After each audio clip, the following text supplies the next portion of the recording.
Hello everyone, welcome to Shri boutique.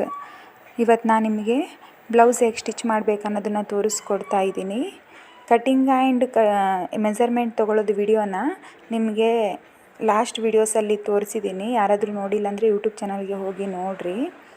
ಇದು thread ಪೈಪಿಂಗಿಗೆ cross cloth ತೊಗೊಂಡು ಈ ಥರ ಥ್ರೆಡ್ ಇಟ್ಬಿಟ್ಟು ಪೈಪಿಂಗ್ ರೆಡಿ ಮಾಡ್ಕೋಬೇಕು. ಅದನ್ನು ಈ ಥರ ಲೈನಿಂಗ್ ಕ್ಲಾತಿಗೆ ಹಾಕಿ ಮೇನ್ ಕ್ಲಾತಿಗೆ ಜಾಯಿಂಟ್ ಮಾಡಿಕೊಂಡು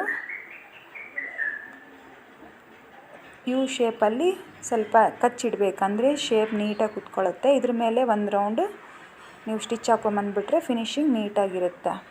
ನಿಮಗೆ ಥ್ರೆಡ್ ಪೈಪಿಂಗ್ ಯಾರಿಗಾದರೂ ಡಿಟೇಲ್ಡ್ ವಿಡಿಯೋ ಬೇಕಂದರೆ ಕಾಮೆಂಟ್ ಮಾಡಿ. ಒಂದು ವಿಡಿಯೋದಲ್ಲಿ ಡಿಟೇಲಾಗಿ ಇದೊಂದೇ ಸಪ್ರೇಟಾಗಿ ತೋರಿಸ್ಕೊಡ್ತೀನಿ. ಎಲ್ಲ ಡಿಟೇಲ್ಡಾಗಿ ತೋರಿಸಿದರೆ ವಿಡಿಯೋ ಫುಲ್ ಲೆಂದಿ ಆಗಿಬಿಡುತ್ತೆ, 1 hour ತನಕ ಹೋಗ್ಬಿಡುತ್ತೆ. ಅದಕ್ಕೆ ನಾನು ಒಂದು ಸ್ವಲ್ಪ ಸ್ಪೀಡ್ ಇಟ್ಟು ವಿಡಿಯೋ ಮಾಡಿದ್ದೀನಿ ಅಷ್ಟೇ. ನೆಕ್ಸ್ಟು ಲೈನಿಂಗ್ ಮತ್ತು ಮೇನ್ ಕ್ಲಾತ್ನ ಜಾಯಿಂಟ್ ಮಾಡ್ಕೋಬೇಕು.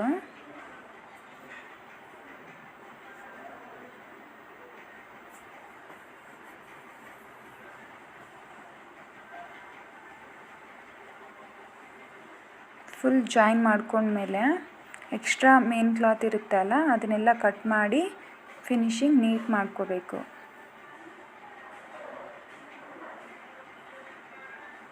ಈ ಥರ ಕಟ್ ಮಾಡ್ಕೊಂಡು ತಕ್ಕೊಂಬಿಡಿ.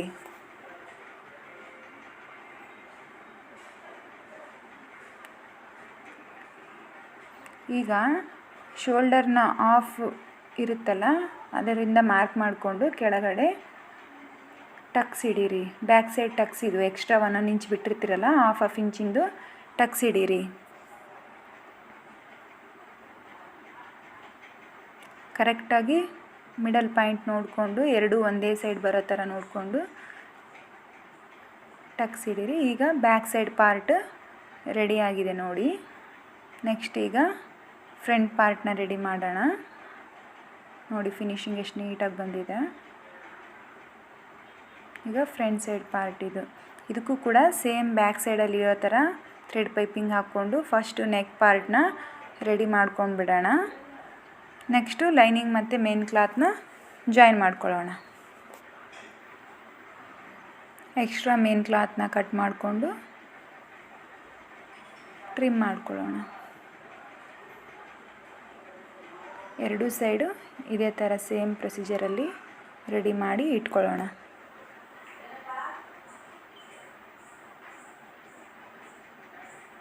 ಈ ಥರ ಶೇಪ್ ಇದ್ದಲ್ಲಿ ನೀವು ಒಂದು ಸ್ವಲ್ಪ ಹಿಂಗೆ ಎಳೆದು ಹಾಕಿದರೆ ಶೇಪ್ ನೀಟಾಗಿ ಬರುತ್ತೆ. ಇವಾಗ ಫ್ರಂಟ್ ಸೈಡಲ್ಲಿ ಸೈಡ್ ಪಾರ್ಟ್ ಇದು ಕೂಡ ಲೈನಿಂಗ್ ಹಾಕಿ ಜಾಯಿನ್ ಮಾಡಿ ಎಕ್ಸ್ಟ್ರಾ ಕ್ಲಾತ್ ಮೇನ್ ಕ್ಲಾತಲ್ಲಿ ಎಕ್ಸ್ಟ್ರಾ ತೊಗೊಂಡಿರ್ತೀವಲ್ಲ ನಾವು ಕಟಿಂಗ್ ಮಾಡಬೇಕಾದ್ರೆ ಆ ಎಕ್ಸ್ಟ್ರಾ ಪಾರ್ಟ್ನ ಕಟ್ ಮಾಡಿ ನೀಟಾಗಿ ಫಿನಿಶಿಂಗ್ ಮಾಡ್ಕೊಳ್ಳೋಣ. ಈಗ ನೋಡಿ ಫ್ರಂಟ್ ಸೈಡ್ ಪಾರ್ಟ್ ಎಲ್ಲ ಈ ಥರ ಜಾಯಿನ್ ಮಾಡೋಕ್ಕೆ ರೆಡಿ ಮಾಡಿ ಇಟ್ಕೊಂಡಿದ್ದೀನಿ. ಇವಾಗ ಒಂದು ಸೈಡ್ ಪಾರ್ಟ್ನ ಈ ಥರ ಫಸ್ಟ್ ಪಾರ್ಟ್ನ ಮೇಲ್ಗಡೆಯಿಂದ ಜಾಯಿನ್ ಮಾಡ್ಕೊಂಬರ್ಬೇಕು.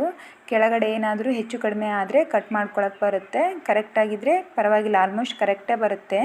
ಯಾವಾಗೂ ಒಮ್ಮೆ ಸ್ವಲ್ಪ ಹೆಚ್ಚು ಕಡಿಮೆ ಬರುತ್ತೆ. ಎಕ್ಸ್ಟ್ರಾ ಬಂದರೆ ಅದನ್ನು ಕಟ್ ಮಾಡಿ ತಕ್ಕೋಬೋದು. ಡಬಲ್ ಸ್ಟಿಚ್ ಮಾಡ್ಕೊಳ್ಳಿ.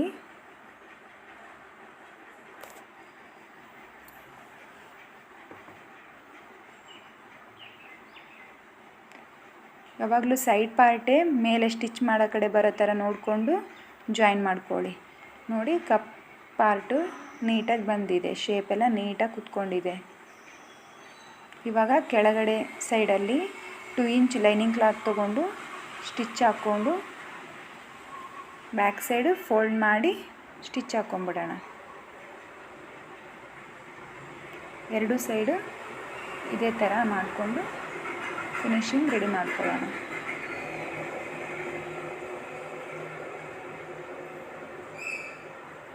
ಇವಾಗ ಹುಕ್ ಪಟ್ಟಿ ಮತ್ತು ಕಾಜಾ ಪಟ್ಟಿ ರೆಡಿ ಮಾಡ್ಕೊಳ್ಳೋಣ. ಕಾಜಾ ಪಟ್ಟಿಗೆ ಫಸ್ಟ್ ಲೈನಿಂಗು ಅದ್ರ ಮೇಲೆ ಮೇನ್ ಕ್ಲಾತ್ನ ಹಾಕಿ ಈ ಥರ ಸ್ಟಿಚ್ ಮಾಡ್ಕೋಬೇಕು.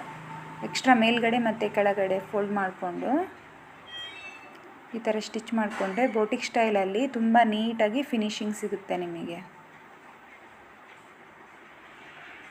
ಜಾಯಿನ್ ಮಾಡಲ್ಲಿ ಒಂದು ಸ್ಟಿಚ್ಚು ಮತ್ತು ಮಿಡಲಿನ ಒಂದು ಸ್ಟಿಚ್ ಹಾಕ್ಕೊಂಬಿಡಿ. ನೆಕ್ಸ್ಟ್ ಈಗ ಹುಕ್ಕುಪಟ್ಟಿನ ರೆಡಿ ಮಾಡ್ಕೊಳ್ಳೋಣ.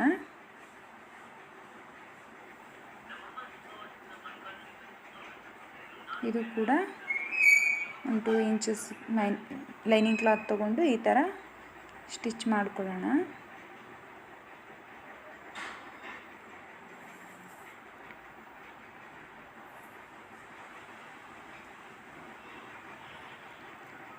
ಹುಕ್ಕುಪಟ್ಟಿ ಕಾಜಾಪಟ್ಟಿ ರೆಡಿ ಆದಮೇಲೆ ಬ್ಯಾಕ್ ಸೈಡು ರೆಡಿ ಆಗಿದೆ, ಫ್ರಂಟು ರೆಡಿ ಆಗಿದೆ. ಇವಾಗ ಶೋಲ್ಡರ್ ಜಾಯಿಂಟ್ ಮಾಡ್ಕೊಳ್ಳೋಣ. ನೆಕ್ ಸೈಡು 1 ಇಂಚು, ಆಮೇಲೆ ಆರ್ಮೋಲ್ ಸೈಡು ಒಂದು 1/2 ಇಂಚು ಈ ಥರ ಜಾಯಿನ್ ಮಾಡಿಕೊಂಡ್ರೆ ಫಿನಿಶಿಂಗ್ ನೀಟಾಗಿ ಕುತ್ಕೊಳ್ಳುತ್ತೆ. ಶೋಲ್ಡರ್ ಡ್ರಾಪು, ಆರ್ಮೋಲ್ ರಿಂಕಲ್ಸ್ ಈ ಥರ ಪ್ರಾಬ್ಲಮ್ಸ್ ಬರೋದಿಲ್ಲ. ಇವಾಗ same as it is thread piping ತೊಗೊಂಡು ಸ್ಲೀವ್ಸ್ನ ಕೂಡ ಜಾಯಿನ್ ಮಾಡ್ಕೊಳ್ಳಿ. 2 ಲೈನಿಂಗ್ ಇರುತ್ತಲ್ಲ, ಈ ಕಡೆ ಆ ಕಡೆ ಒಂದೊಂದು ಮಾರ್ಕ್ ಮಾಡ್ಕೊಂಬಿಡಿ. ಅಂದರೆ 2 ಪಾರ್ಟು ಕರೆಕ್ಟಾಗಿ ಸಿಕ್ಬಿಡುತ್ತೆ ನಿಮಗೆ. ಇಲ್ಲಾಂದರೆ 2 ಒಂದೇ ಥರ ರೆಡಿ ಮಾಡ್ಕೊಂಬಿಟ್ರೆ ಒಂದೊಂದು ಸಲ ಪ್ರಾಬ್ಲಮ್ ಆಗುತ್ತೆ. ಫಸ್ಟಿಗೆ ಮಾರ್ಕ್ ಮಾಡ್ಕೊಂಬಿಡಿ, ಏನೂ ಪ್ರಾಬ್ಲಮ್ ಆಗೋಲ್ಲ. ಇದಕ್ಕೂ ಥ್ರೆಡ್ ಪೈಪಿಂಗ್ ಕೊಟ್ಟು ಲೈನಿಂಗ್ ಎಲ್ಲ ಜಾಯಿನ್ ಮಾಡಿಕೊಂಡು ರೆಡಿ ಮಾಡ್ಕೊಳ್ಳೋಣ. ನೋಡಿ, ಶೇಪ್ ಇರೋದು ಮುಂದ್ಗಡೆ ಬರಬೇಕು, ಎಕ್ಸ್ಟ್ರಾ ಬಟ್ಟೆ ಕಾಣಿಸುತ್ತಲ್ಲ ಅದು ಹಿಂದ್ಗಡೆ ಬರಬೇಕು. ಆ ಥರ ರೆಡಿ ಮಾಡ್ಕೋಬೇಕು. ಈಗ ನೋಡಿ, ಇದು ಶೇಪ್ ಇದೆಯಲ್ಲ ಮುಂದ್ಗಡೆ ಎಕ್ಸ್ಟ್ರಾ, ಅದು ಈಗ ಫ್ರಂಟ್ ಪಾರ್ಟಲ್ಲಿ ಬರೋ ಥರ ಮಿಡಲ್ ಕಚ್ಚಾಕಿರ್ತೀವಲ್ಲ ಅಲ್ಲಿಂದ ಈ ಥರ ಜೋಡಿಸ್ಕೊಂಡು ಹೋಗಬೇಕು. ಎಕ್ಸ್ಟ್ರಾ ಇದ್ದರೆ ಇರಲಿ, ಆಮೇಲೆ ಕಟ್ ಮಾಡ್ಕೋಬೋದು. ಈ ಥರ ನಿಧಾನವಾಗಿ ನೀಟಾಗಿ ಜೋಡಿಸ್ಕೊಳ್ರಿ, ಶೇಪ್ ನೀಟಾಗಿ ಬರುತ್ತೆ. ಬಿಗಿನರ್ಸಿಗೆ ಸ್ವಲ್ಪ ಸ್ಲೀವ್ಸ್ ಜಾಯಿನ್ ಮಾಡೋಕ್ಕೆಲ್ಲ ಕಷ್ಟ ಆಗುತ್ತೆ. ಒಂದು 4-5 ಬ್ಲೌಸ್ ಸ್ಟಿಚ್ ಮಾಡಿದರೆ ಆಟೋಮೆಟಿಕ್ಕಾಗಿ ಈಸಿ ಆಗುತ್ತೆ. ಇವಾಗ ಸೈಡ್ ಜಾಯಿಂಟ್ ಮಾಡ್ಕೋಬೇಕು. ನೋಡಿ, 2 ಸೈಡ್ ಕರೆಕ್ಟಾಗಿ ಬಂದಿದೆನಾ ಒಂದು ಸಲ ಚೆಕ್ ಮಾಡ್ಕೊಳ್ಳಿ. ಇದು ಕರೆಕ್ಟಾಗಿ ಬಂದಿದೆ. ಈ ಥರ ಲಾಸ್ಟ್ ಎಡ್ಜಿಗೆ ಒಂದೊಂದು ಸ್ಟಿಚ್ ಹಾಕ್ಕೊಂಬಿಡಿ 2 ಕಡೆ. ಆಮೇಲೆ ನಿಮಗೆ ವೆಸ್ಟಿಂದು ಎಷ್ಟಿದೆ ಸೈಜ್ ಅಂತ ನೋಡಿಕೊಂಡು ಟೇಪಲ್ಲಿ ಮೆಜರ್ಮೆಂಟ್ ಮಾಡಿ, ಎಕ್ಸ್ಟ್ರಾ ಬಂದಿರೋದು ಕ್ಲಾತ್ ಇರುತ್ತಲ್ಲ ಅದನ್ನು ಡಬಲ್ ಫೋಲ್ಡ್ ಮಾಡಿ ಎಷ್ಟು ಇಂಚಿದೆ ಅಂತ ನೋಡ್ಕೋಬೇಕು. ಇದರಲ್ಲಿ ಎಷ್ಟು ಬಂದಿದೆನೋ ಅದ್ರದ್ದು ಹಾಫ್ ಈ ಕಡೆ, ಒಂದು ಹಾಫು ಈ ಕಡೆ, ಎಷ್ಟು ಬಂದಿದೆ ಅಷ್ಟು ಇಂಚು ಹಾಫ್ ಮಾಡಿ ಒಂದು ಮಾರ್ಕ್ ಮಾಡ್ಕೊಳ್ಳಿ.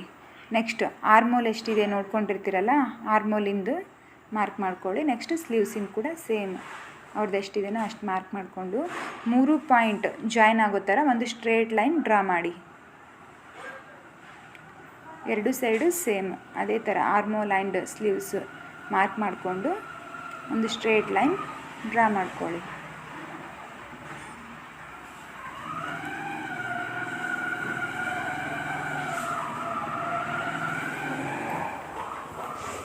ಇದು ಒಂದು 3-4 ಲೈನ್ಸ್ ಸ್ಟಿಚ್ ಹಾಕ್ಬಿಡಿ 2 ಕಡೆ. ಸ್ಟ್ರೇಟಾಗಿ ಸ್ಟಿಚ್ ಹಾಕಿ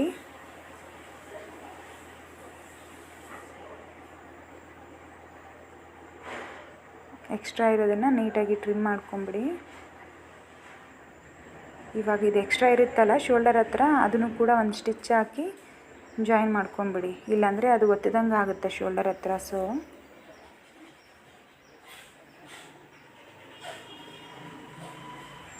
ಈ ಕಡೆ ಶೋಲ್ಡರ್ ಹತ್ರನೂ